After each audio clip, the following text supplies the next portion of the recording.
Sis Mandisa Mashego, thank you so much for coming through to Dope Conversations. I actually have a name for this platform now. Officially, you wanted to start off, number one, how are you doing? How have you been? And then I know you'd like to start off by apologizing to Unisa. But before we get there, how have you been? I've been great. I can't remember the last time I saw you, but I'm happy you're still alive. And you're happy to see me?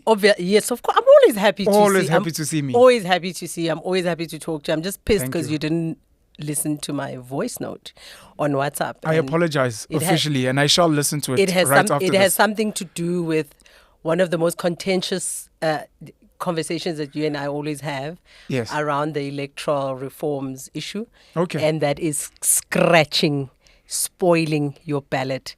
I feel like, Are you speaking about that now? No, I'm not. But I'm just saying that that's what the voice note is about. No problem. And I'm hoping that we're going to talk about that. No problem. You wanted to apologize officially to Unisa? I don't know why you're so obsessed. Like, why are you so... But or something. Like, are you paid? Like, are you... Like, is this the beginning of your apology? Maybe they paid you. Is this the beginning of your apology? Maybe you Is this the beginning? You can look into that camera and say, to Unisa, I'd like to apologize. No, I would not. I would not. I do not. I will not. I would not. I shall not. Ngeke. Okay, sorry. I won't apologize. You wanted to say something about Unisa officially, outside of the jokes, because it's actually a serious matter. I was saying that I actually attended something. It is a joke, actually. It's serious and it's a joke. I attended an anti-corruption. I form part of some anti-corruption committee where various state security agencies participate in the Hawks. Well, the Hawks was the first time that they attended, NPA and the others. Thank you for the work you're doing. I know you're a very patriotic South African, so thank you. And it's pro bono. Nobody's paying me. They're not even paying for my fuel. So I get there by myself. I do my own engagements if I am engaging. This time I didn't engage. I was just a guest. But guess where the venue was? Unisa. Pretoria.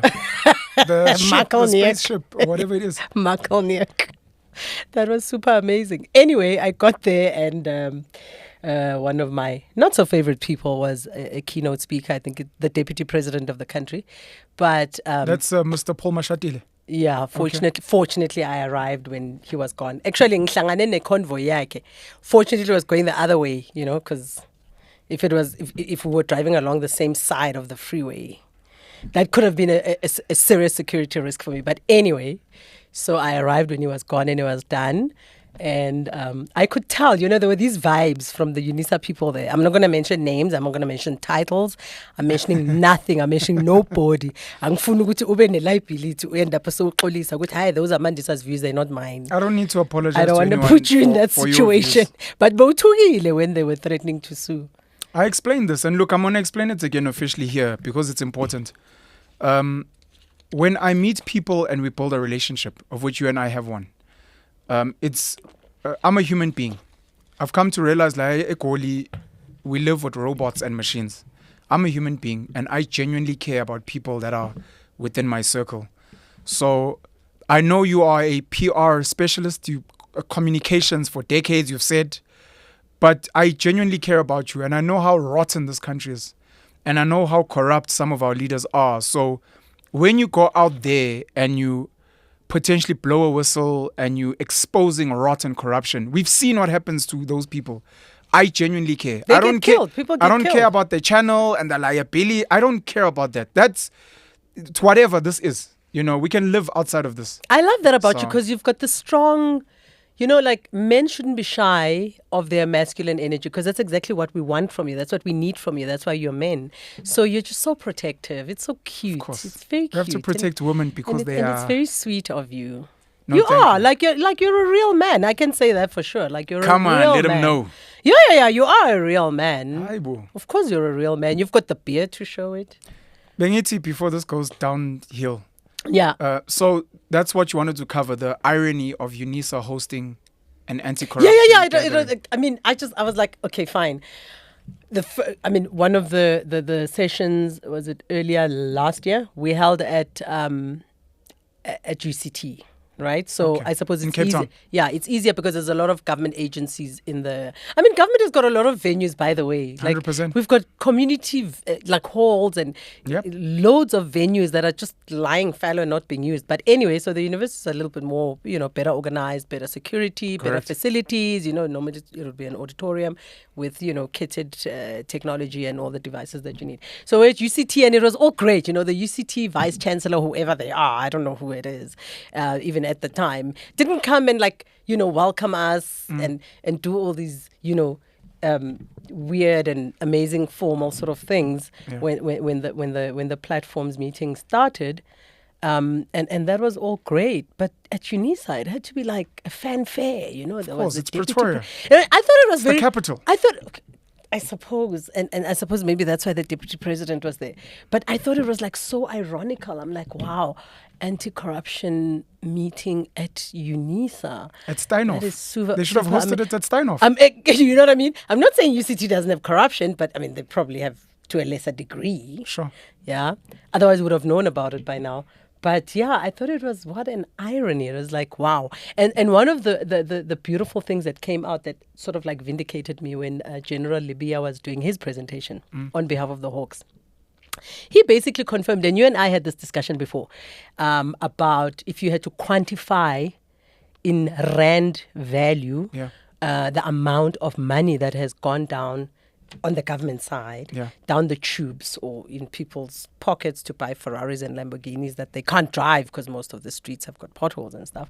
But that my estimate, so that was one highlight for me in that meeting, that my estimate, and I've been estimating this for the last, let's say 5 years, because I think the first time I brought it up was, so it should actually be a bit more, was that over the last, at the time it was 25 years. At the time I was estimating it at 25 years, that the value was R1 trillion. Since the ANC had been in power at the time. Yeah, and General Libya's presentation confirmed it.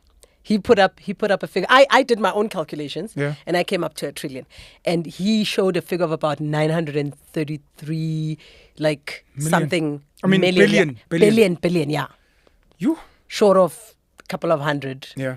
Billion to make it a trillion. To make it a trillion, but I think it goes beyond a trillion. So I was right. I felt vindicated, and that was basically, I suppose, the only highlight. It wasn't a bad meeting, except that, I always find it strange when government holds meetings about corruption and has certain individuals opening and participating in those meetings about corruption. Their own corruption, right. And as much as I makes me feel uncomfortable. I like him as a man in various ways, but I criticize him politically and otherwise.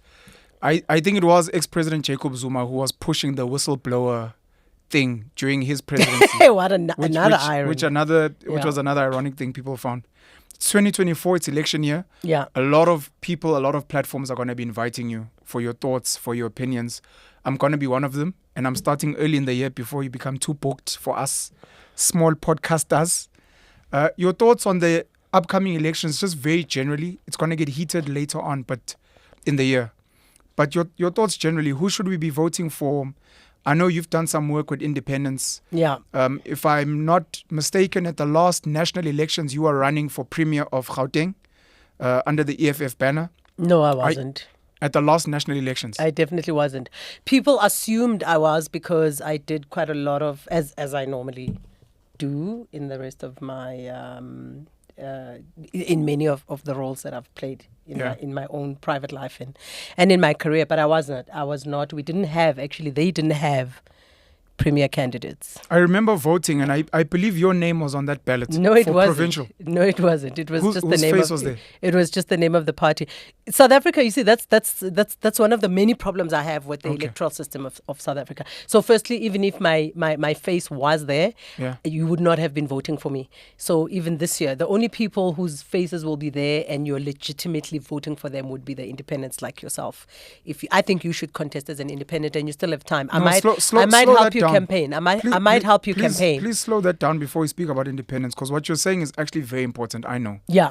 Anyone's face that you see on the ballot paper, you are not voting for that person. No, you're not.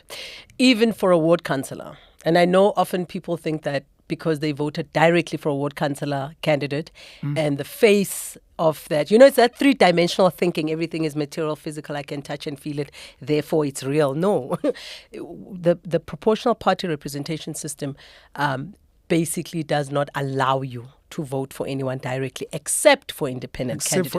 Except for independent candidates, yeah. And even in the case, with an independent candidate, I suppose by default, by virtue of the fact that there's no political party behind their name, well, there could be, by the way. I mean, just because you decide to contest as an independent doesn't mean you do not actually belong to a political party. Sure, or have the support.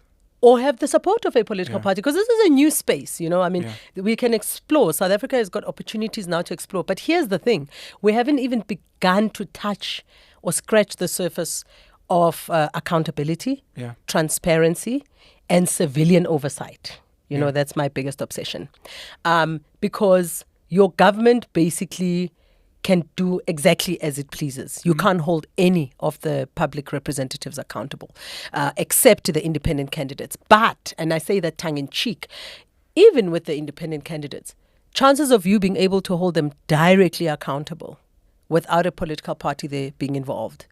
And I say that deliberately when I say directly, are a bit slim. And I stand corrected. And anybody who's got better information, who understands the electoral regulations and the policies of the IEC a bit better than me, or even Home Affairs, because obviously the Electoral Act is under the ambit of Home Affairs, must share, what they know. But I doubt, based on the fact that as I was assisting, New Nation Movement with putting their message forward and, fighting this battle in the public discourse, in the public space, we were very clear that this is just scratching the surface. It's not about the people who get elected. It's about us, like the people, right? Yeah. That's why they call them representatives. They're supposed to be representing us, but we all know they're not representing us. They're actually representing, some of them are representing drug dealers, some of them are representing foreign nationals who are here illegally, some of them, most of them are representing,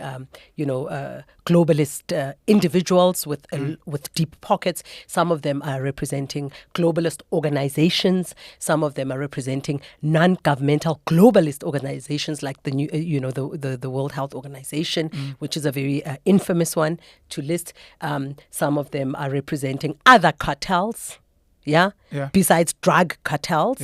And then, of course, many of them are representing various industries like the alcohol, in all the toxic industries, the alcohol industry, big pharma, the pharmaceutical industry, etc., etc. And so the issue, the point that, or rather not the point, the goal of getting an accountable, transparent, available, honest, integrity-driven, public service starts with the public representatives that you elect. So the independent candidates, to some degree, you'll be able to hold them accountable because there's no political party to go to. There's no structure for political. Even if they belong to a political party, you've got nothing to do with that. But therein lies the dichotomy. Right? Therein lies all the problems with the Electoral Act.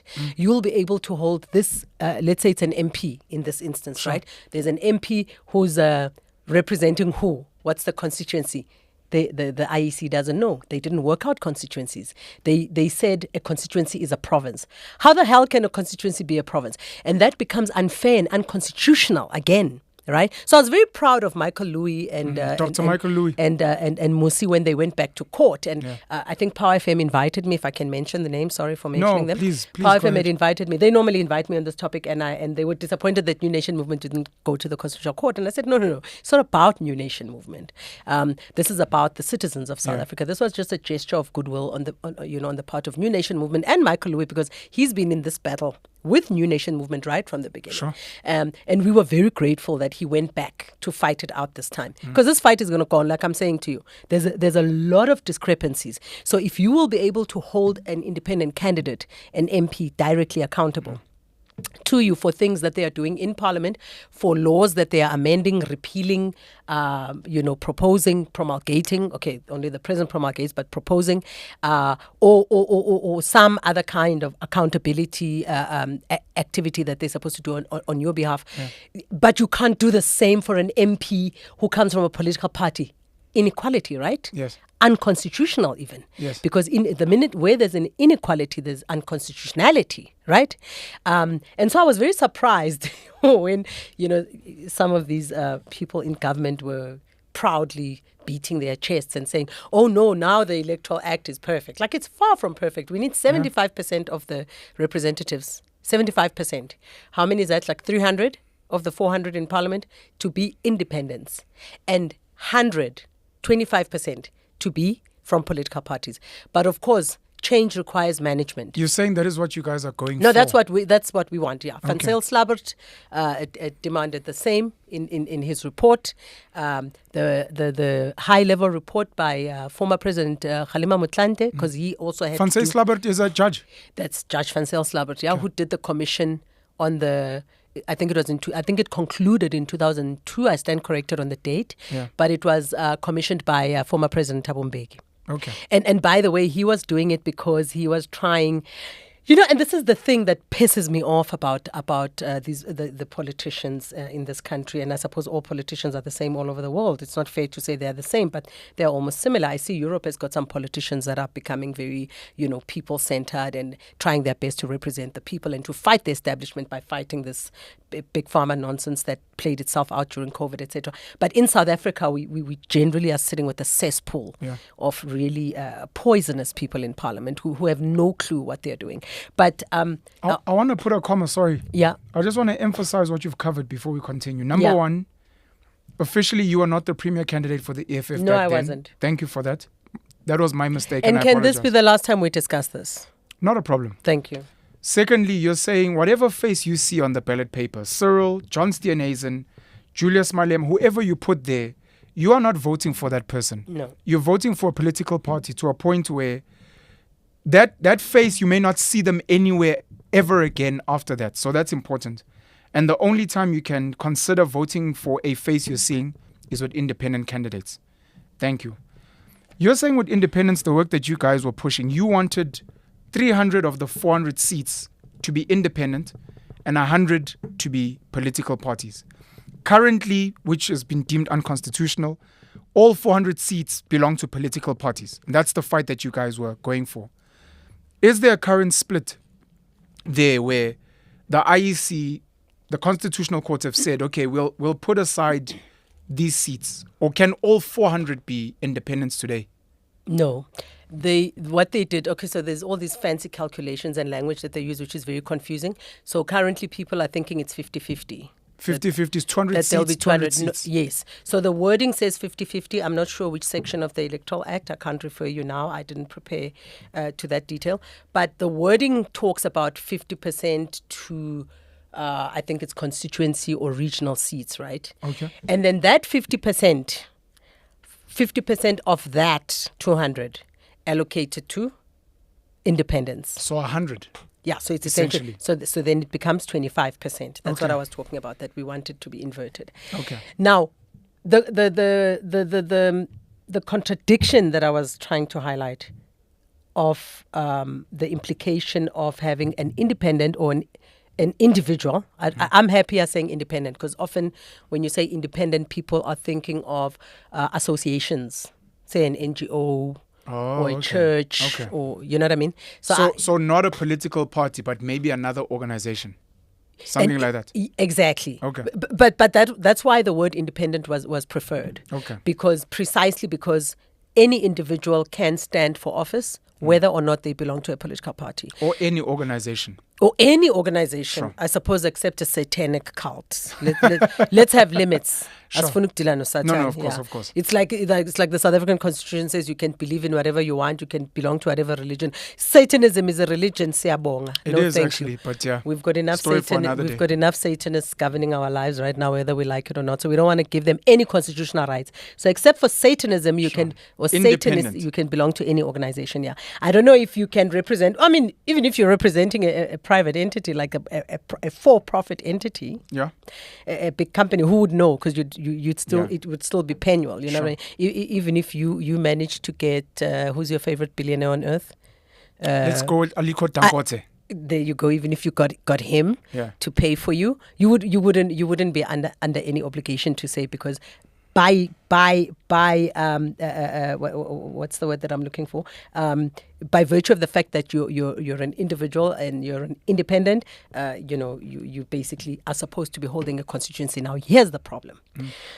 The IEC then says, and Home Affairs and the committee in Parliament then says, a constituency is a province for everybody, including independents, right?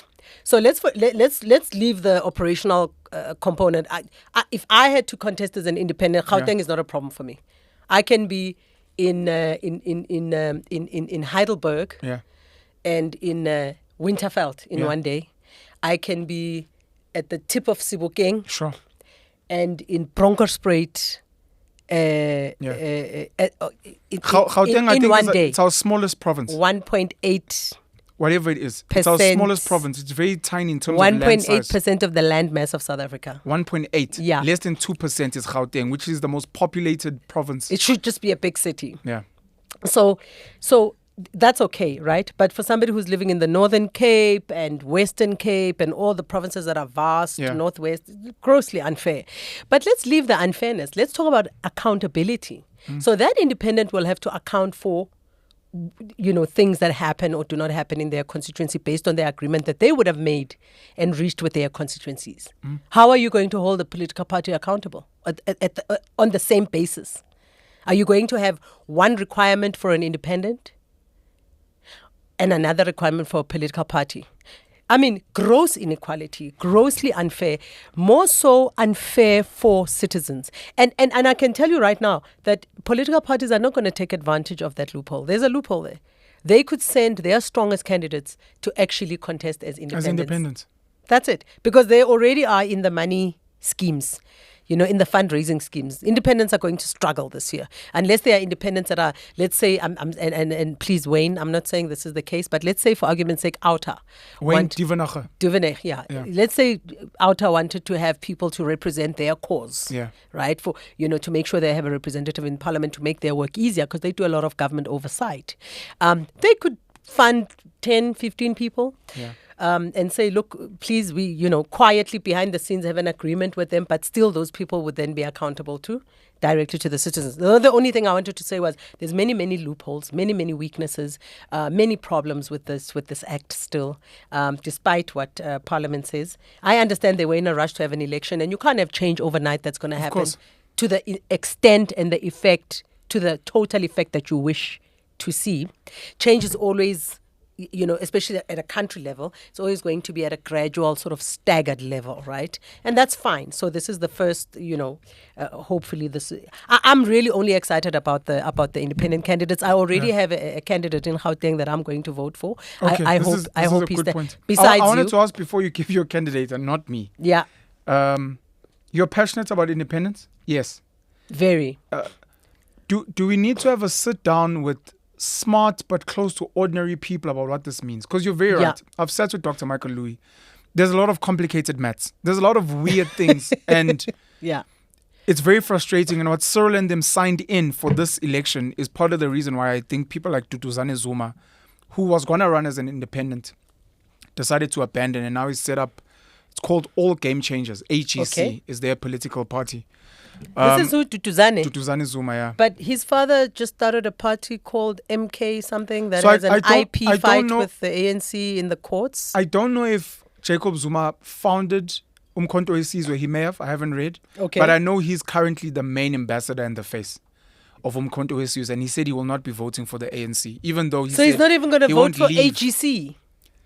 That's his son. As far as I know. Well, AGC is new, right? It's been announced in the last 2 weeks or so. Yeah, but still, are they going to be on the ballot? So one of the assumptions was that his son was going to be one of the faces of Umkhonto weSizwe, of which he said no. But anyways, my point was... Who said no? The father or the son? The son. The son said he's not. He's got his own political I'm so proud of him for doing that. Hey? I mean, I don't know Duduzane Zuma personally. Sure.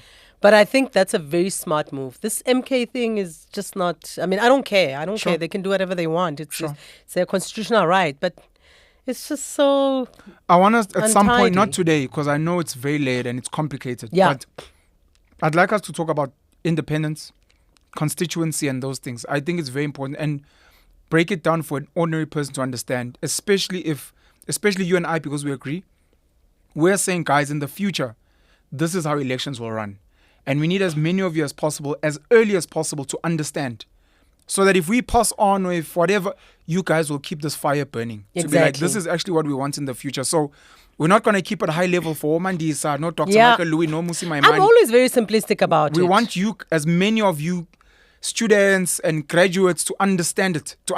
I don't even care so challenge much about the students more than I care about the productive population of the country. Sure. And also because sometimes, as black middle class especially, you often make the mistake that students at universities and other tertiary institutions represent the youth. They don't. Yeah, that is 100%. The population true. that is at universities and TVET colleges is probably around 1 or 2%. It's a very small percentage of the actual youth population. So the youth, if you really want to, talk to the youth, are basically in the townships and in jobs like internship jobs and other sort of less formal or permanent jobs, and of course running their own small businesses and all sorts of entrepreneurial activities, and obviously in social spaces, and so I think an independent candidate, because I understand your question now, to simplify this thing, how to manage the relationship between a candidate and a constituency. Let's assume that this is somebody who's already been in the political space, or let's say social spaces, but is already accustomed to dealing with constituencies,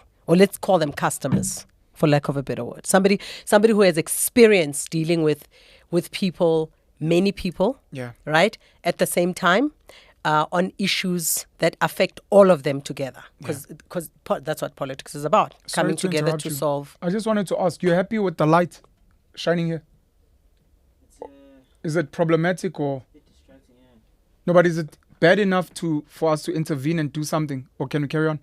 It's not bad to look at. If it's not bad to look at, we'll carry on.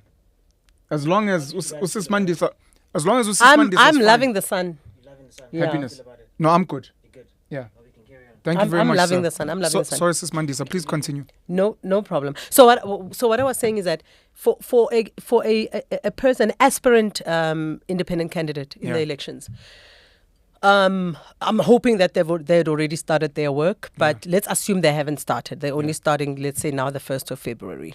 The first thing to do is just a simple thing, like when you're in sales and you're selling something, just go and introduce yourself to your community. Sure. Door to door is the easiest. It's the simplest. And if I can share a little treasure with you, you know why door to door is the best? Because people want to be convinced in person. Yeah. I get it. Like if it's younger candidates, they'll be tempted to use the media. They'll be tempted to use not just media, but above the line. If you use media, but you do a pamphlet, that's actually probably the next best thing after face-to-face. Door to door. Yeah, of course you can do your Zoom meetings and whatever else, but the best is face-to-face. Yeah. And the best is small group communication. So this is communication 101, but like small group communication, the more intimate the space, the better. Don't be tempted to be calling big mass community meetings, because you're going to be attracting a lot of, toxic behavior. There's a lot of toxic behavior in South Africa's political space. Sure. You call a meeting and party A, B, C, D, E, F, G calls their little henchmen to go and disrupt you and do all these crazy things. Like, because these 100%. people are not interested in solving society's problems. They're interested in getting the seat in parliament, 100%. legislature, council, so that they can get there and loot the tenders as they are doing now in Joburg, right? And so small group communication, if it has to be groups, visit churches, visit schools, I would say high schools and primary schools, by the way. And primary schools. Yes. Children influence their parents. I used to go to schools all the that's time when I was interesting. in politics. That's interesting. Children influence their parents. Because So they influence us to buy rubbish, like during the festive season. So you go there, you're like, hi guys, my name is whoever. I'm going to be running for office. I'm looking to solve some of your problems. I know your parents, I'm sure you guys are always listening to them complaining and there's potholes in the road. I'm going to be fixing that. So go tell mommy, daddy, you guys met Pen. And Pen is going to solve the problems. Better still, I have to be available because I'm an independent. I can be held directly accountable if I promise. dope. The only difference is that with South African constituencies, and I don't want to be patronizing or rude to certain demographics, but because of only exposure to a certain form of government over 30 years. I mean, there were the Bantustan governments, and we did have our own form of governance in the indigenous systems prior to the colonial times. But this current form of government, we've really only been exposed to fully and been fully in charge of as black people, if you want to be racist about it, as black people, if you want to define it in racial terms, for 30 years. And so that isn't enough time, because somebody who was born, like my daughter is 30 years old now, she hasn't really had direct experience with politics, and I made sure that she didn't. We don't really quite understand some of the, like somebody thinks if you're an MP or an MPL or a councillor, you should be held accountable. No. The people to be held accountable for delivery and expenditure, etc., are the executive. So it's somebody who's an MMC or a mayor or an MEC at provincial level or a premier or a minister or deputy minister, president or deputy president. You can't hold a chairperson of a committee in the legislature or a member, an ordinary member, because they're like board members. We need to stop there and go through that again. I'm an ordinary citizen. Yeah. There's issues somewhere. Yeah. You're telling me when I have a complaint and I want to hold someone accountable and say, you guys are wrong. Yeah. At municipal level, MMC, it's mayor. an MMC, a mayor. As an ordinary citizen. MMC and the mayor. At provincial level, MEC, Premier. And then at national level, Deputy Minister, and the President. And I guess the Deputy President as well. And the Deputy President, yes, of course. Those are the people that we should always focus our energy on when there are issues around. Because that's the executive. Okay. Yeah? Thank you for that. So that doesn't mean, of course, I mean, that's the full accountability is with that team. Sure. So the other MPs are there to serve almost as board members. Okay. So it's almost like in your local community, you'll have a committee for the clinic. If there's a clinic, hospital, if there's a hospital in your ward, you'll have a committee also for the school, commonly known as an SGB, sure, and other, sort of government-related committees. You can hold them accountable, let me say responsible for taking up your issues and giving you back feedback. Which they become to the executive. They become your go-between. Okay. Between you and the executive. And of course, don't misunderstand that, because sometimes I think, Tina, we make the mistake of thinking just because I can't access the minister, I can't hold them accountable. Yeah. Just because I can't access an MP, I can't hold them in. You can still take them to court if you have the money. Okay. You should be able to take them to court. You can do many, many things. You can go to the public protector. You can open a case against them if you know that they've been involved in wrongdoing, etc. But the independents should, by all means, and as soon as possible, start making direct contact with their constituencies. Being an independent is actually lovely if you have the money, right? If you have the money to spend on the running around, and there's a lot of money involved in. We'll have to discuss independence on another day, because I know it's a whole bag of. The last thing I want to say about that. Apparently, you need a lot of money. The very last thing I want to say about you need a lot of money just for your party agents. I mentioned this to you the last time. On voting day. And by the way, voting day is not one day. There's special voting day. There's the actual voting day. And the actual voting day normally lasts for longer than 24 hours. Okay. Because they have to count, etc., etc. But the last thing I wanted to add was they should not, independent candidates, because from what I understand now, in terms of how the executive is constituted, I doubt these guys are all holding on to their egos and access to government coffer money. I doubt they're going to want to put independent candidates in the executive because they're not used to being held accountable. They want people who are going to do as they are told. They want people who are not going to question. They don't want merit. They don't want somebody who's professional. They don't want somebody who's going to actually want to deliver anything, because there's going to be the thing you can do better and all that nonsense. So I think independent candidates must not waste their time designing manifestos.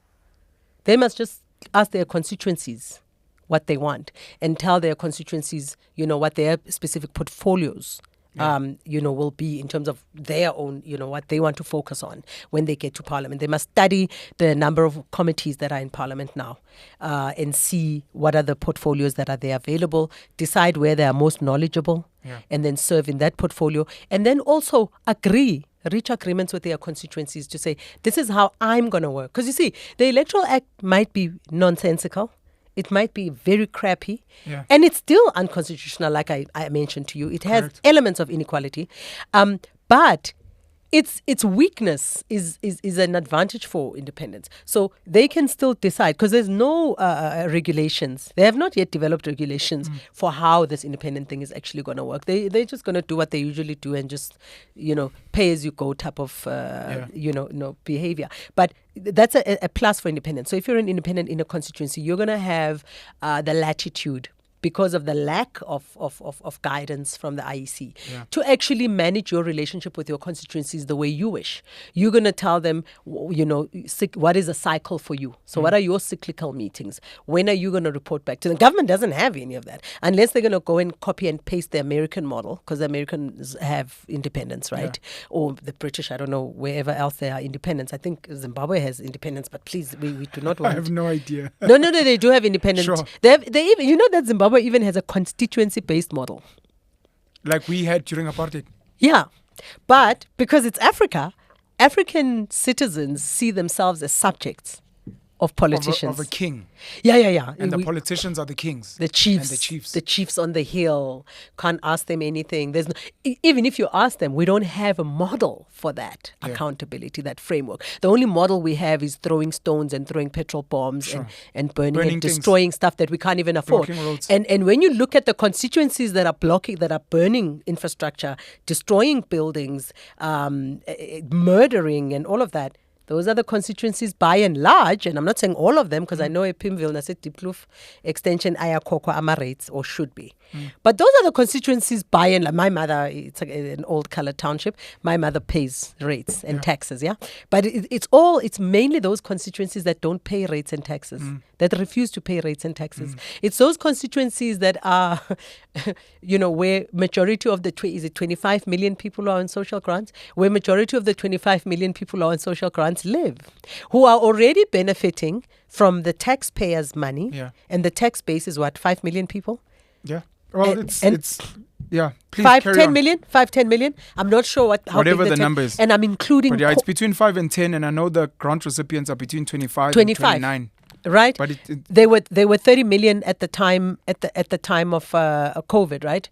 When they were giving that additional. So it's such an irony that, actually not an irony, I was making an example about the Zimbabwe thing. Actually, I was cautioning to say Zimbabwe has a constituency-based system, but please, can we not look to Zimbabwe as an ideal example of how to, mismanage government and an economy, because we want to set an example for accountability, transparency, and we want to be sophisticated about it. This thing of stealing money and running away with it and then not getting caught is like so old and stale, like it's boring. But nonetheless, the point I was making was that because there's no regulations, it becomes an advantage. It becomes an advantage for independent candidates. They can have a value system. They can have a what do you call, like a pact that they can actually sign and make it real with their constituencies, and say, look, if you if I'm going to hold meetings every quarter, right, and then I'll also have so maybe in a quarter I'll have 4 meetings.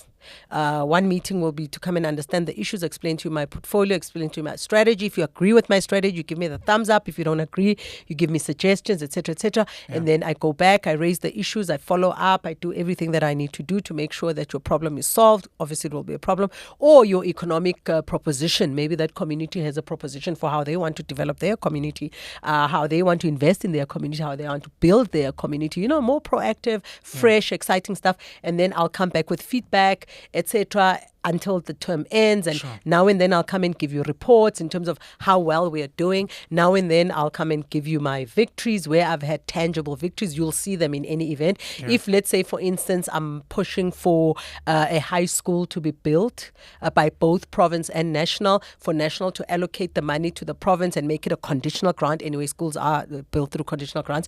I'll come back, and if they agree, I'll come back and tell you, okay, we've won, etc., etc. And so I think that there's, except for the money and the expense, because the reality is that in Gauteng, for instance, there's 2,771 voting stations.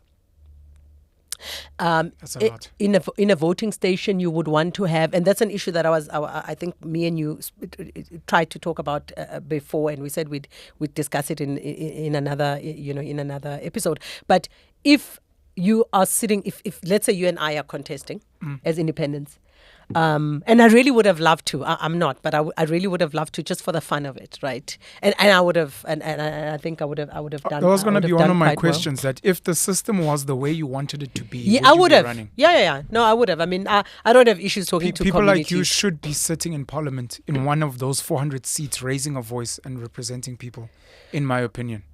But anyways, please continue. Sorry. Yeah, it's a You'll lot speak of about the 2,771 It's voting so stations. 2,771 In Gauteng. voting stations in the Gauteng province. You will need at least minimum 2 party agents to protect your votes. 2 at every voting because they need station. to work shifts. Because remember, At every voting station. they start working At every voting station.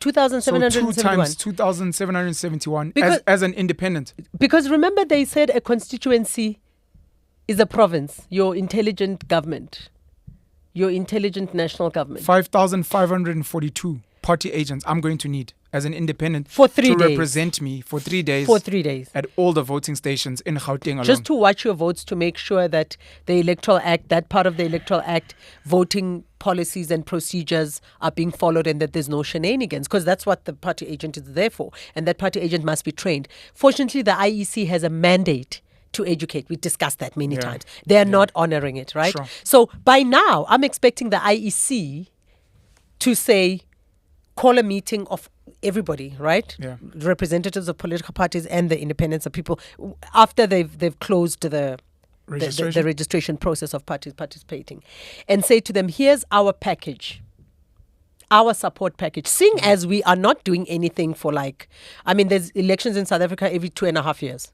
right? Because you have local elections, Sure. and then you have general elections, national and province. And then, of course, you have by-elections for wards. Now you're going to have by-elections for another problem that I have with them. Another problem that I have with the Electoral Act. They don't want to have by-elections for parliament.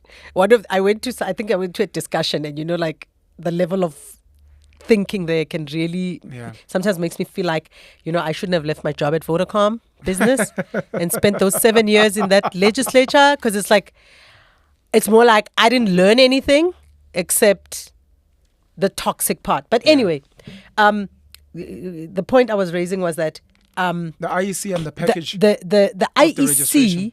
IEC now should be ready workshopping. The political parties know the drill. They have their members and all of that.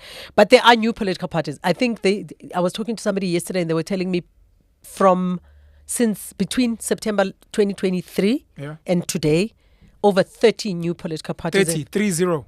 30 new political parties have registered. Crazy.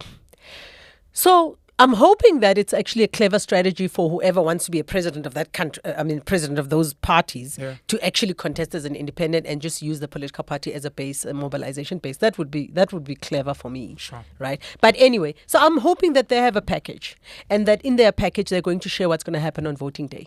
Because picture this. Here in Gauteng, because remember, not all those political parties are necessary. They might register nationally, but only contest a province. Okay. There's always, you have that option, right? Okay. Or you can even register just provincially. Okay. Or you can register nationally, but you're not forced to compete nationally. Yeah, you can. I don't know if they don't have district constituencies, because that's what we were calling for. We said divide the country into the 52 districts. Yeah. What's so difficult about that? Yeah. Like ego, but everything is about ego. Oh, no, we're not going to do what it's like, yeah. Anyways, you said you have a candidate that you're voting for. Yeah, I'd like Tshepo to hear your candidate while you're voting for them. Mm-hmm. And then I'd like you to advise ordinary South Africans who you think they should be voting for. So I haven't. Okay, let's start with yours. with the political part. Let me start with mine, but I'll come back again. His name is Tshepo Mokhano. Tshepo Mokhano, Yeah. Okay. Great guy. I know he was in the Defence Force. Okay. I know he has valuable experience to share from his experience in the SANDF. He's no longer. I think he's a veteran, because apparently I didn't know this. You can be a veteran just for serving. There's a minimum number of years that you must serve in the Defence Force and go out there and fight or whatever. And then when you leave voluntarily, you become a veteran. Hectic. It's got nothing to do with age. So Tshepo is quite young. He's a very vibrant guy. Tshepo Mokhano. Based here in Gauteng. Amazing human being, based in Pretoria. Tshepo, very passionate, very integrity driven. Yes, he's a friend of mine. But nothing wrong with that as well. by No, the of way. course, and I don't befriend slime bags, so so that's why I'm saying it proudly that Tsepo is my friend, but also Tsepo is a very passionate, patriotic, love-filled, man Yeah. who really, really. He wears his heart on his sleeve and is very genuine and has done a lot of amazing work. He was involved with some youth in business organization, South African Youth something organization, and I know he was heading up that entity. So he's got, he already has a constituency. So he's got the entrepreneurial black, maybe. I don't think he's necessarily focused on the black constituency, but I would imagine from the time that he served in the SA Youth Business Chamber, something like that. I might be calling it Is wrongly. his other name Jack? I don't know what's his other. I I don't know. Tsepo Jack Mokgano here. Okay. Yeah. But And it's okay. and he's a candidate.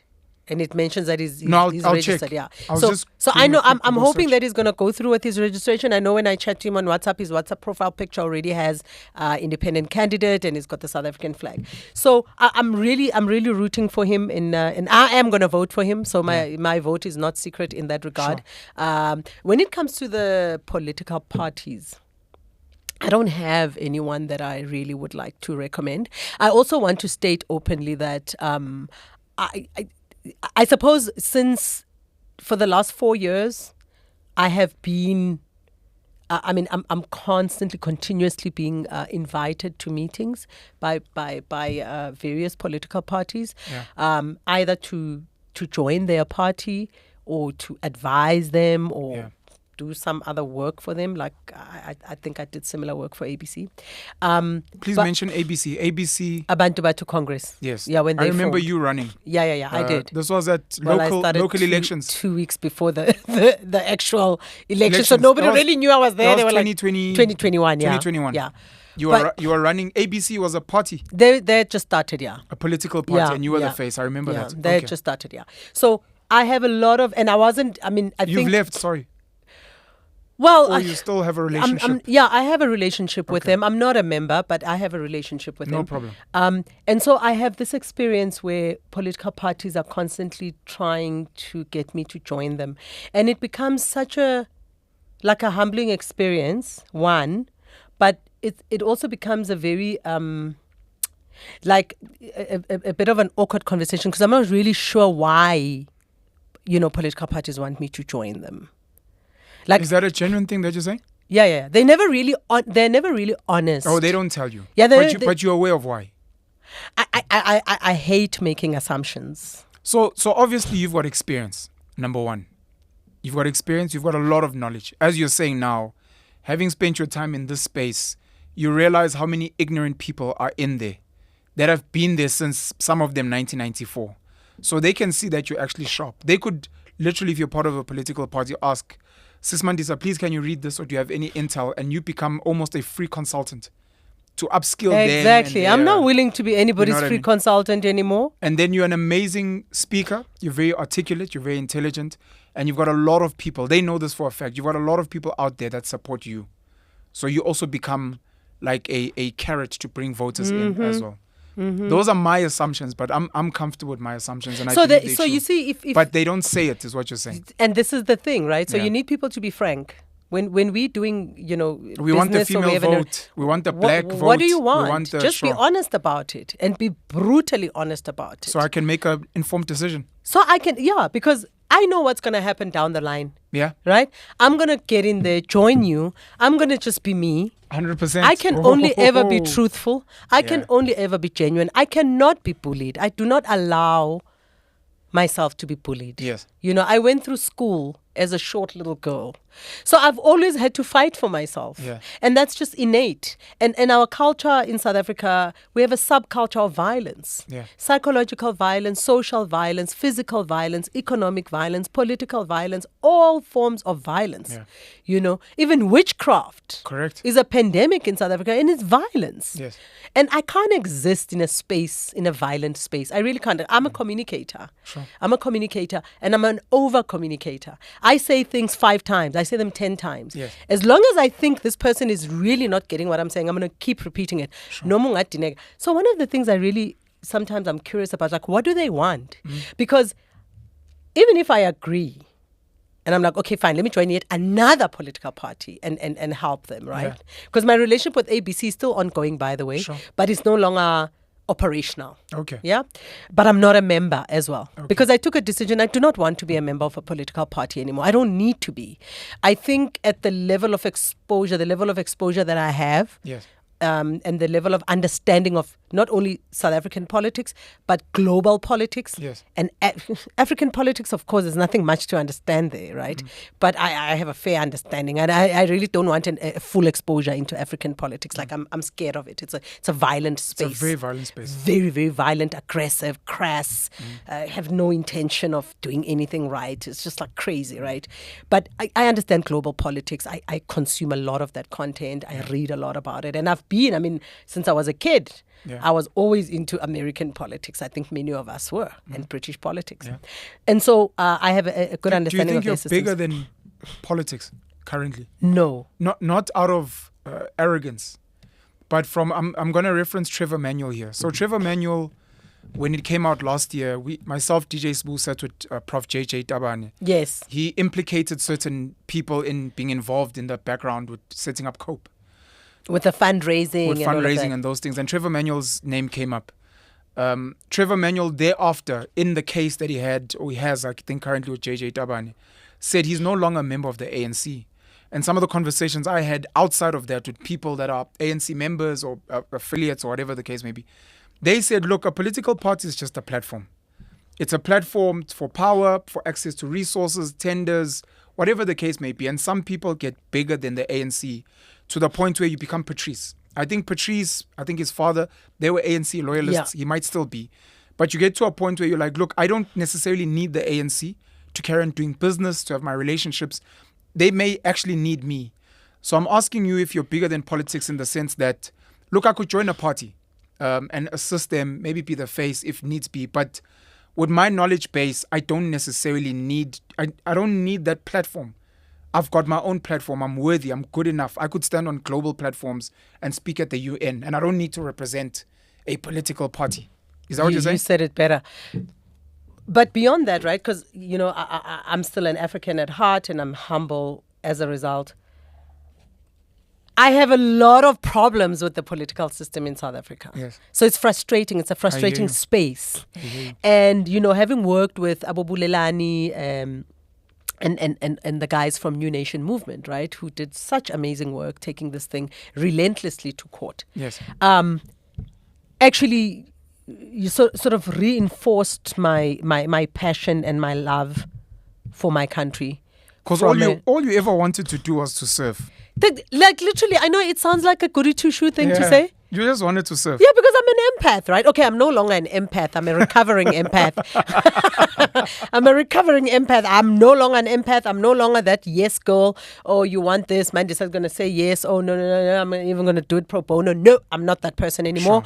Sure. I've got a new human being living inside of me because I have a right to have a new human being every 7 or 10 years in my life. And I'm 50 now, so I've entered a whole new phase in my life. Congratulations, by the way. Thank you. Congratulations. Thank Half a you. century. Thank you. Not many get there. I'm so proud of it. Bulelani Mkhohliswa. Yes. Mkhohliswa. Mkhohliswa, yes. Bulelani Mkhohliswa, yeah. Abo Bulelani, people exactly like me who just wanted to do nothing but to serve and take the good work forward, because they're them taking the Electoral Act to the courts to the point where they did, and people like Michael Louis and other people who were working with them, stemmed from the work that was done by former President Nelson Mandela, by the way. Okay. Because when Thabo Mbeki in 2002 or 2001, I know the report was concluded in 2002, the Francis Labert report, when he commissioned or established that commission to do that work and look into it was because of, sort of, can I call it a dying wish of former President Nelson Mandela, and something that he had said in his departing speech in 1999.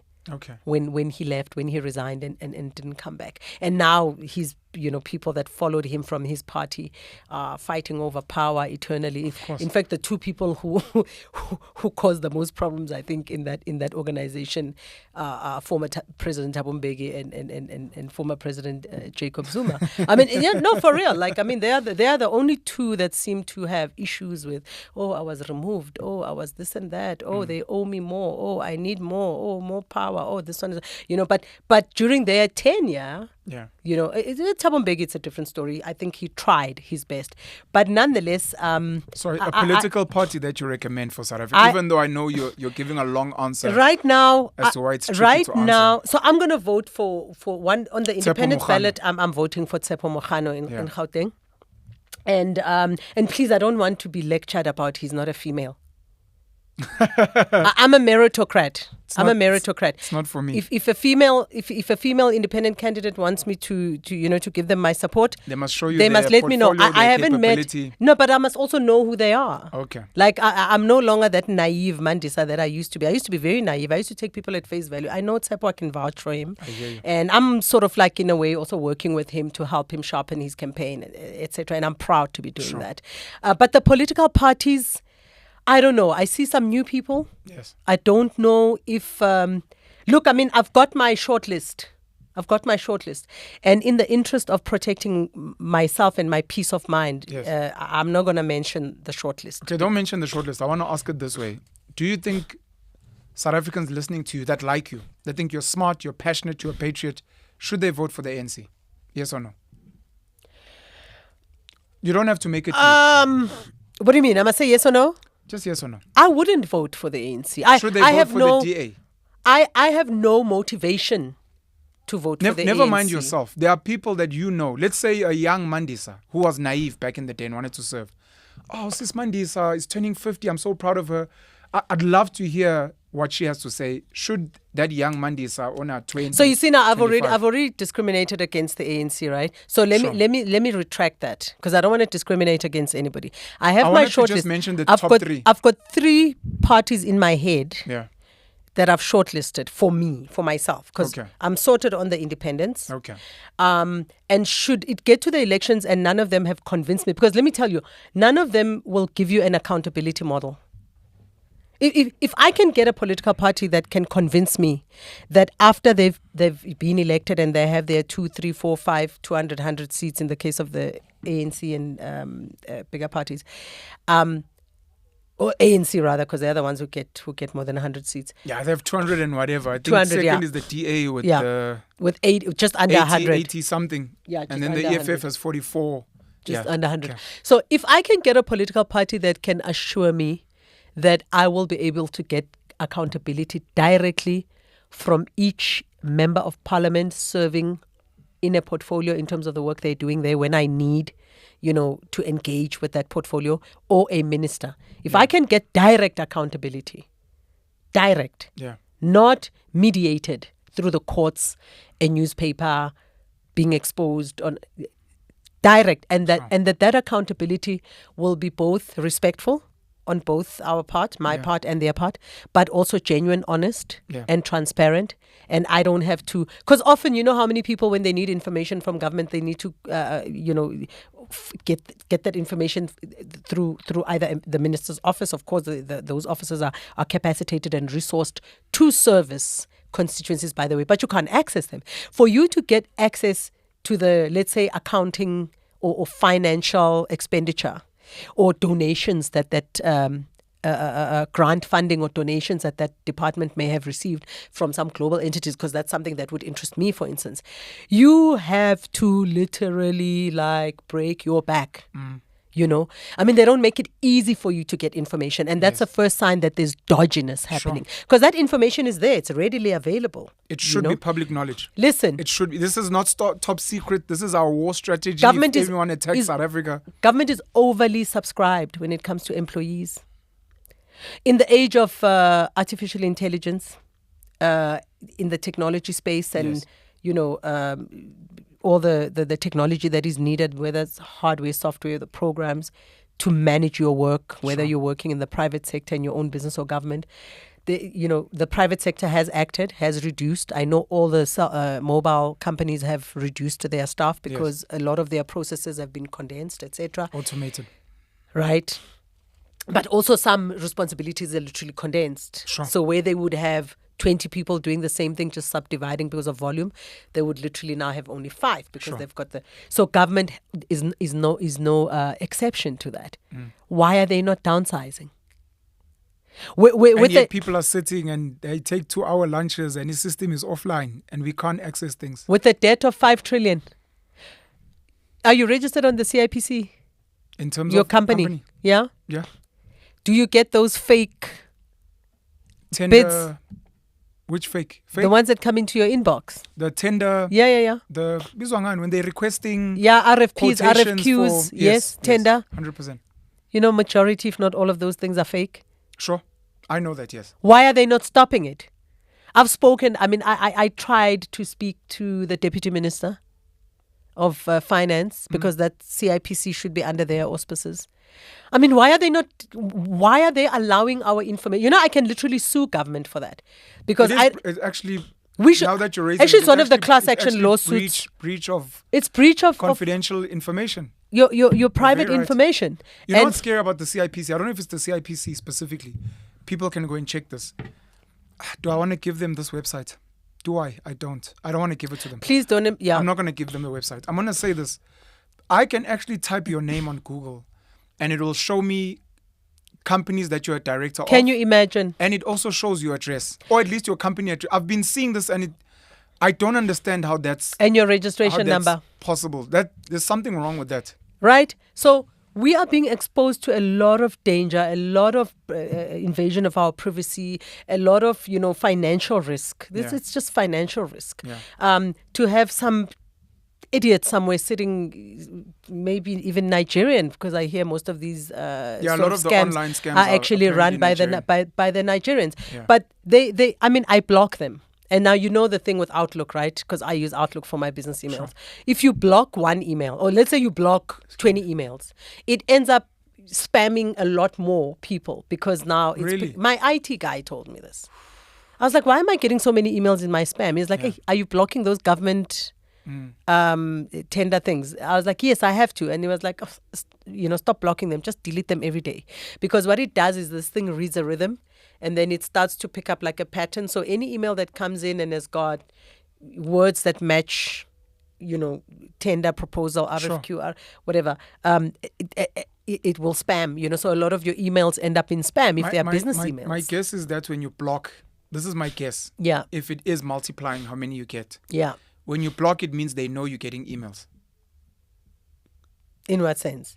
Oh, yeah. The fact that you block That's means, smart. There's someone there. That's smart. So send more. Yes, it couldn't be in their spam. If you don't do just anything, change your email address. They don't really know. They just if you're change their seeing them email or not. address. They just change their email address. Anyway, sorry, you've got a top 3. Yeah. So my top 3, Political I parties have my top 3. Well, that it's you not think are the that are worthy of my vote. The least of the worst. If you weren't voting for WhatsApp. The least of the rot. Okay. There's one that I was I had like a top 2, but I had to increase it to a top 3 when I saw a political party fire somebody for exercising their constitutional rights to freedom of speech and freedom of expression, and it just reminded me of a certain dictatorship. I can't deal with that. I can't deal with even a whiff of a smell of dictatorial tendencies, especially issues that relate to like Israel and their apartheid and violent, crude, cruel behavior, And so then I had to add another part. I'm like, okay, it looks like it could be a red flag, but I basically kept them on my list and just added another party there. Okay. So there's one old party, there's one new party. Let me see, there could be 2 new, no, there's only one new party on my list, on my top 3. So yeah, 2, no, it's 2 new parties and 1 old party. You won't mention the names? No. How? Oh, no, you thought I was actually going to... No, I'm waiting for the names with guys. I actually like these guys. I like these guys. I like these guys. My vote is my secret. Ooh, all of a sudden. Okay. But with independents, independents deserve our support. Hey? No, I hear you. Yeah. I've got 2 questions here for you. I just don't know if we'll have enough time to cover them. Okay. Maybe I'll raise them. Yeah. We don't have to cover them. Yeah. And I'm hoping we'll have a sit down again, whether it is going to be on my platform or you can invite me to one of yours. Oh, yes. And then I can raise these questions again. Okay. You look amazing for 50. And one of the things I was hoping that you'd share with us is any health tips, lifestyle, diet, those kind of things. I know you personally, so I have some of this knowledge, but other people I think would benefit a lot from that. But I'm going to raise these questions. Just please don't answer them, just to bookmark. Okay. Can South Africa be rescued, and should we be should we be trying to help, or should we just let it burn as a country? I know you're a patriot, but just as a question, can South Africa be rescued? And then number 2 is, can black people as a general, not isolated, can black people actually govern? Can they govern? Not just politically, but economically and in other ways. And create structures and make sure that problems are solved. So those are my 2 bookmark for next time. 3, actually. The bookmarks? Yeah. Okay. But health tips, something a bit lighter. Well, on a very light note, the can black people govern thing, I think, is a question that all of us need to answer, because if you look at the state of household, just demographical information about households in South Africa, remember we discussed it before, the black, and I say African population, has got close to 86% of the households? No. 30% of black African households with a father. Okay. There. That's officially what's been reported, correct? Yeah. Yeah, so, about 70% single. And I think that also applies to the USA. Father. And I think that applies to the USA. To the black the African Americans in the USA. I think. We can discuss that on another day, because I've got opinions. So this is why, as black people, I've got opinions on that data, but I will agree with you on this. Yeah. I don't want us to discuss it because I'm scared that it's going to go. But before we speak about governing the country as a whole, your question is, look at your home, look at your cousins, look at your siblings, look at their homes. My cousin, just look at the nucleus, the family nucleus. Look at your home and tell me if you think that's being governed well. If you can govern anything beyond that. Yeah. No problem. We'll just quickly on the health thing, right? So one of the things you don't have to be quick. Please go in. One of the okay. So this is where it started. I was trying to have a baby, and I was already 47. So what forced me to 47 3 years ago? Yeah. You were trying to have a baby. I was trying to have a baby. Hectic. And I hadn't, because I knew about the egg freezing thing, but I had some sort of I had an issue with it. You've only got one child, your daughter? Yeah, I only have one child. Okay. Who's 30 years old, and I wanted to have a baby 4 years ago, 3 years ago, and I was still having my monthly cycle, and so I thought, okay, that's fine. We're gonna get too much information here. Well, you need a monthly cycle to have a baby. Okay. But I hadn't frozen my eggs. Okay. Because I had an issue with freezing eggs and there's huge issues stem about cells. it. Yeah. I had such an issue with it, right? Yeah. So I never froze my eggs. I knew about it. I had access to the whole thing of freezing eggs and whatever. I could basically afford it, but I didn't do it. And so I had a problem with the eggs, and then I discovered during the fertility process that I'm basically infertile or close to being infertile, and that my cycle, I was close to menopause, because I'm in menopause now. I'm not sure at which stage of menopause, because I don't really go to a gynae. I've stopped going to formal doctors. I think I went to a dentist and a couple of other specialists recently. Yeah, because I don't trust the health care sector anymore. I don't trust big pharma medicines. Yeah, some of them obviously are very good. I still, I'll take a painkiller now and then, but I can't remember the last time I took a painkiller. It's been years. And also because of personal experience, I once went to a doctor it was a post-op situation where I had an operation in 2012. It started, I didn't know that it was complicating, but I started having abdominal cramps some years later. I went to this GP, who was my GP at the time. Yeah. She treated me for a year, if not longer. And my pain was getting worse and worse and worse, to the point where it was getting to a point where it could kill me. And all she ever did was increase the dosage of meth. And I was already addicted to pharmaceutical, painkillers. I didn't know I was addicted. Sure. But I was. I had Sure. a lot of inflammation in my body. I was big, something I never ever was. I was Yeah. always athletic. Yeah. But in my late 20s, I gained lots of weight, but then I lost it again. In my 30s, I went back to running, etc., etc. And then when I was aging closer to 40, I stopped again. And so I picked up weight. But lots of contributing factors, but mostly it was food because it wasn't lifestyle for me because I'm not much of a drinker. Yeah, I take alcohol now and then. Right now, I actually don't take alcohol. If I have to quantify how much alcohol I take, I probably take the equivalent of a glass of whatever wine Yeah. or gin or whiskey in a month. Because I take that's almost nothing. in a month. Because I take like little doses, like small little amounts, like Sure. sips every now and then. Yeah, like once a week or so. And so so my final loss of confidence in the formal medical sector, especially the private one. Well, actually, it's the same thing because the suppliers of the medicines are the same. It was my experience with this doctor. She literally left me to nearly die. I ended up on an operating table again in 2016 as a result of this inflammation and this complication from the 2012 surgery. And the 2012 surgery was not elective, it was emergency. They literally saved my life. I to this day I thank Addington Hospital in Durban for saving my life because I was literally dead. I had lost so much blood already. I had internal bleeding. I had lost so much blood in 2012 when I had that first op, and they saved my life. But I discovered later that they didn't clean the abdominal area properly.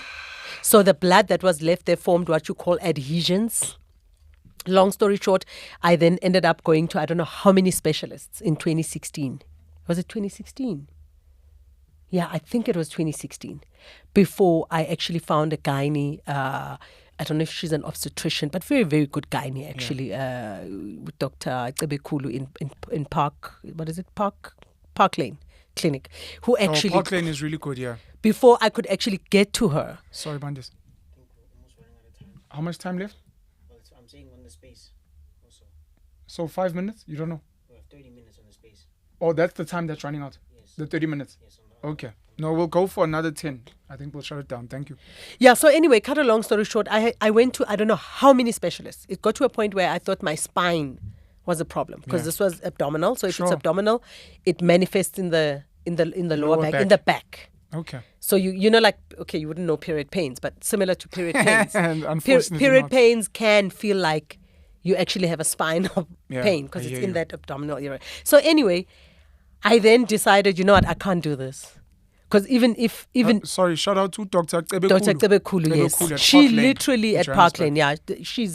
She's a brilliant gynae. She does thorough work, like thorough.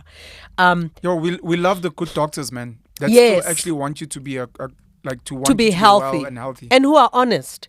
I mean, she said to me, look, chances of you coming back for a similar op again to clean out the adhesions that were the complication from the blood not being cleaned out properly in 2012 are very high because this is just what happened with the adhesions. But then I started doing my own research. I just did a deep dive on the internet. Yeah. And I did my Because own this is your research. life. This is your body. Listen, and I'm not trying to die This before. is your life and your body. You're like, okay, ngiyababona odokotela and everything, but this is my fucking life. So I need to do Do you research know what I mean? on my life. And I have a child to take care of at the time who's at Yeah. varsity. I need to be paying for my child. I couldn't stand the thought of dying and leaving my child without a parent on this earth. And so I had to then do a deep dive. I did a deep dive. One of the things I discovered about Big Pharma is that they will not do medical research into something until they know the profit. Please pause there. I wanna add on to what you said before we go into Big Pharma, because Big Pharma is a huge issue. And I know if we start on Big Pharma, It doesn't we've got a end. little bit of time left. Yeah. Dana White is a billionaire that I think blew up cage fighting, UFC, that where the men are still Neanderthals. Okay. And there's a very nice clip of him on the internet saying he will never trust a doctor with his general health ever again. And he was speaking about his complications and those things. And one of the things he said, which other people have added comments to, is these people study medicine. That's what it's called, what they're studying. They study medicine. And wherever they go into practice, whether public or private, their job, and that's why reps, and their job is to sell you medicine. He said he will go to a doctor if he breaks his arm for surgery, like you're saying. Yeah. He'll go to a doctor for whatever. But in terms of his general health, my well-being, anytime you go to a doctor, and this is not me saying saying this is a fact. It's just general from what I've been seeing online. Anytime you go to a doctor, they are almost trained. They'll dispute, of course, it's fine. Yeah. They are almost trained to prescribe something. It can't just be, you know what, stop eating this, don't come back to me, you'll be fine. It's like, no, the way I'm trained, and I think even the way we've been conditioned, because I speak to doctors, especially in private practice, they say a patient comes to me, I tell them, just cut down on the coke. Cut down on and then the patient's like, okay, so prescription, Yana? Oh, no, you're they tell me that sometimes the patients are like, but I feel like I didn't go to the doctor if you don't prescribe something. And some of them want to go there to come back with their little bag of, the doctor said I must take this. So they end up prescribing useless things. But it's this concept of it's a business, very important. And they're not in the business of your, someone said this, it's not in the business of wellness. It's in the business of, there's the way they put it. Yeah. But it's very sad. But Dana White was saying, general health, your general well-being, you don't go to a doctor. Go to a doctor if you want medicine or if you want some structural thing that you want them to fix. Yeah. Sorry, you did a deep dive. I think we're going to close it off here. Yeah. And then I what you realize about Big Pharma is I realized they will about not do medical research into gynecology, into anything until they know there's a potential profit. Know the profit margin that they're looking at. So that said, gynae was not a priority for Big Pharma. I think there could be other reasons as well. I think it's possible that, the research space is very male-dominated, and I'm really guessing here. I'm not saying it is the fact. Yeah. I think it could be the fact that us as females, almost like, when people come out of slavery, it's not easy for a slave to literally to free themselves, even when you've been freed by law and all of that. For the same reason, we're still behaving the way we're behaving as Black people. We can't build our own communities. We can't build our own economies. We can't come together and collaborate. We can't do anything for ourselves, right? So I think we're still held to that slave thing. And I think women mostly also suffer from that, because if you look at the research space, it does sometimes require, it does often, not often, always require money. Lots of money, right? Whether from government or these NGOs that basically are funded by billionaires and other philanthropists, Bill Gates, right? I still think him and Melinda Gates are the biggest private. They are criminals. Donors to the World Health Organization at the highest level, and then to governments. The Bill and Melinda Gates Foundation fund will give donations to government departments like Department of Health in South Africa. Nationally, I'm almost sure of it. They do get money from the Bill and Melinda Gates Foundation or a Bill Gates related foundation. Yeah. If I'm wrong, they can't sue me. I'm saying this as information that I had in my mind when I was still in that space. Corrected. They can correct it, they can do whatever, but I'm pretty sure. Yeah. So they actually donate to many, but that donation is actually an investment, because they know how they get the money back. Because they put lots of conditions in those donor agreements. So I then lost all hope and all trust in Big Pharma, because I realized that, okay, so this whole value chain from the doctor's room, whether it's a specialist, whatever, except for, what they define as quack. So I'm still keeping my physiotherapist, because I'm a quack myself. I love quacks. I'm still keeping my grandmother was a quack because she kept me healthy. Yeah. We are the quacks people. So homeopaths. My homeopath. When I was going through my fertility specialist eventually became a homeopath. That was the special Dr. Fenter in Kempton Park. Brilliant. Dr. Fenter in Kempton Park. Brilliant homeopath. He's also, quite matured in terms of age. Yeah. I don't like to use the word old.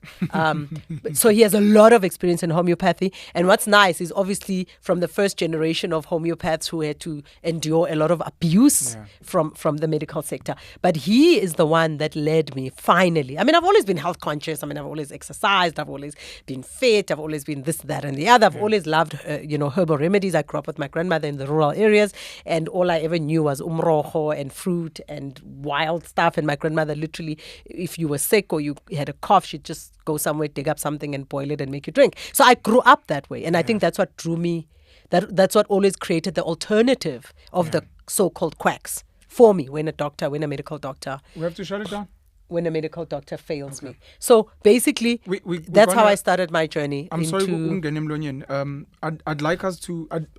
I want you to carry on, but I'd like us to close on this healthcare thing, and I'm going to let you just speak for the next 5-10 minutes.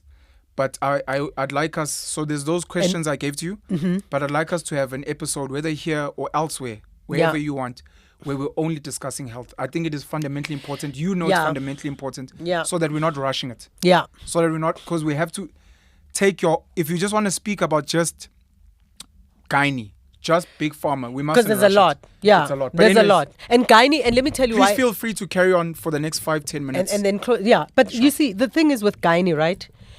Gynae for me is the center of medicine, but it's been treated as, because if you don't have decent gynae support, no children can you're be going born. to become eventually extinct, because who's going to give birth to all of you? Correct. And the disrespect that the medical industry and governments, of course, let's start with our governments, because those are the people we give our taxes to. They should have the decency to prioritize and say, you know what, the best medical research that we think we should invest in is the gynae one, or maternal health, better still.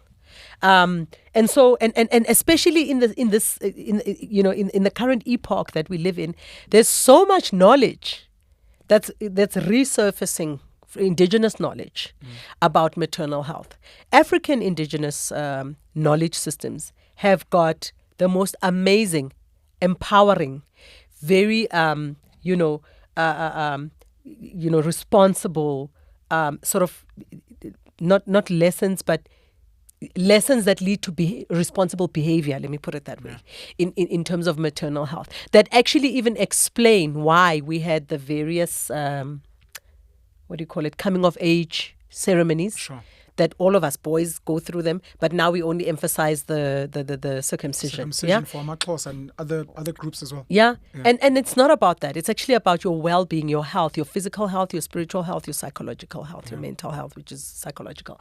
And so for me, I think it's a space. It's also an opportunity. It's also an economic opportunity for Black women in particular in South Africa, rural women, to start not just because I'm talking like proactive management of your body that leads you to being healthy.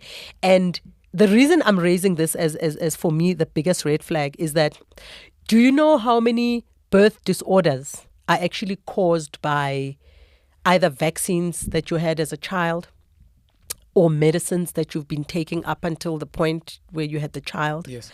Obviously sugar, the food that you eat, other toxic carbs that are overly processed, eating the wrong kinds of grains, etc., but diet related, anything that you ingest, and even stuff that you put on your skin, like cosmetic products. On your hair. The relaxers that have been proven, initially they denied it to cause cancer because that chemical that straightens your hair is so toxic. When it goes into your scalp, it causes, disorders, and eventually you get some sort of cancer. And so I think that the fact that when I did my deep dive and I discovered that gynae in the medical sphere received the least investment, both from government, private sector, and philanthropy, I then decided, you know what, I'm going to self-heal. And to cut a long story short, between Dr. Fenter and today, I've never ever had to go to a doctor.